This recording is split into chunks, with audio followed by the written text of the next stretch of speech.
തോൽവിയും വോട്ടുചോർച്ചയും അപ്രതീക്ഷിതമെന്ന CPM Kozhikode secretariat യോഗത്തിന്റെ വിലയിരുത്തൽ. പേരാമ്പ്രയിൽ ഇടത് കേന്ദ്രങ്ങളിൽ UDF മുന്നിലെത്തിയതിന്റെ കാരണം പരിശോധിക്കും.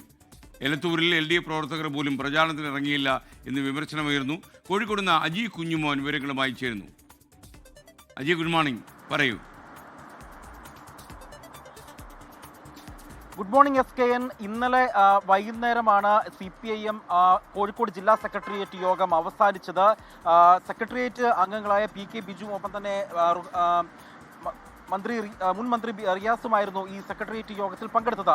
അതിൽ ജില്ലാ സെക്രട്ടേറിയറ്റ് അംഗങ്ങൾക്ക് പറയാനുള്ളതെല്ലാം തന്നെ അവർ കേൾക്കുകയും ചെയ്തു. അതിൽ പ്രധാനമായും ഉയർന്ന വിമർശനങ്ങൾ ഇടത് കേന്ദ്രങ്ങളിൽ വലിയ തലത്തിൽ വോട്ട് ചോർച്ച ഉണ്ടായി. അത് പാർട്ടി ശക്തി കേന്ദ്രങ്ങളിലാണ് വലിയ തലത്തിൽ വോട്ട് ചോർച്ച ഉണ്ടായതെന്നാണ് ഈ അംഗങ്ങൾ പറഞ്ഞത്. പേരാമ്പ്രയിൽ ഇടത് ശക്തി കേന്ദ്രങ്ങളിൽ പോലും വോട്ട് ചോർച്ച ഉണ്ടായി. അവിടെ UDF സ്ഥാനാർത്ഥിയാണ് മുന്നിലെത്തിയത്. എങ്ങനെയാണ് UDF സ്ഥാനാർത്ഥിയായ ഫാത്തിമ തഹ്ലിയ LDFന്റെ ശക്തി കേന്ദ്രങ്ങളിൽ മുന്നിലെത്തിയതെന്ന് കൃത്യമായി തന്നെ പരിശോധന നടത്തണമെന്നാണ് ചില സെക്രട്ടേറിയറ്റ് അംഗങ്ങൾ പറഞ്ഞിരുന്നത്.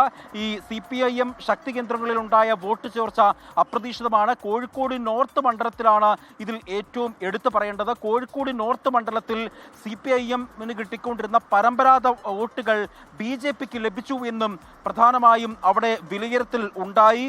ചില മണ്ഡലങ്ങളിൽ നേതാക്കളുടെ ശൈലി പ്രശ്നമുണ്ട്. അത് ബാലുശ്ശേരി മണ്ഡലത്തിലടക്കം ശൈലി പ്രശ്നമുണ്ടായിരുന്നു. ബാലുശ്ശേരിയിലെ MLA ആയിരുന്ന സച്ചിൻ ദേവിൻ്റെതടക്കം വലിയ തരത്തിലുള്ള ശൈലി വ്യത്യാസമുണ്ടായി. ജനങ്ങളോട് ഇടപെടുന്നതിൽ വലിയ വീഴ്ച സച്ചിൻ ദേവിൻ്റെ ഭാഗത്തു നിന്നടക്കം ഉണ്ടായി. എലത്തൂരിൽ വലിയ തരത്തിലുള്ള വിമർശനമാണ് LDF പ്രവർത്തകർക്കുണ്ടായത്. എലത്തൂരിൽ LDF പ്രവർത്തകർ പോലും പ്രചാരണത്തിനായി ഇറങ്ങിയില്ല എന്നുള്ള ഒരു വിമർശനം അവിടെ ഉയർന്നു. എലത്തൂരിൽ LDF സ്ഥാനാർത്ഥിയെ പരിഗണിക്കുന്നതിലും വലിയ തരത്തിലുള്ള വീഴ്ച ഉണ്ടായി എന്നാണ് ചില അംഗങ്ങൾ പറയുന്നത്. തിരുത്തലുമായി മുന്നോട്ട് പോയിട്ടില്ല എങ്കിൽ BJPക്ക് വലിയ തരത്തിലുള്ള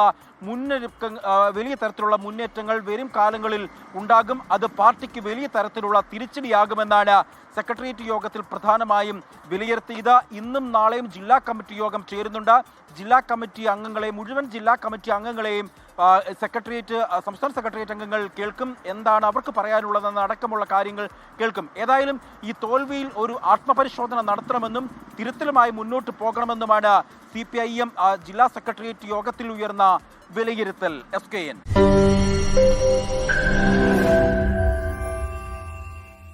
ലോകത്തെവിടെയായാലും ഏത് സമയത്തും 24 വാർത്തകളും ഓഗ്മെന്റഡ് റിയാലിറ്റി പാക്കേജുകളും എക്സ്പ്ലെയിനറുകളും വിശദമായി കാണാൻ ഞങ്ങളുടെ YouTube ചാനൽ നിങ്ങൾക്ക് സബ്സ്ക്രൈബ് ചെയ്യാം.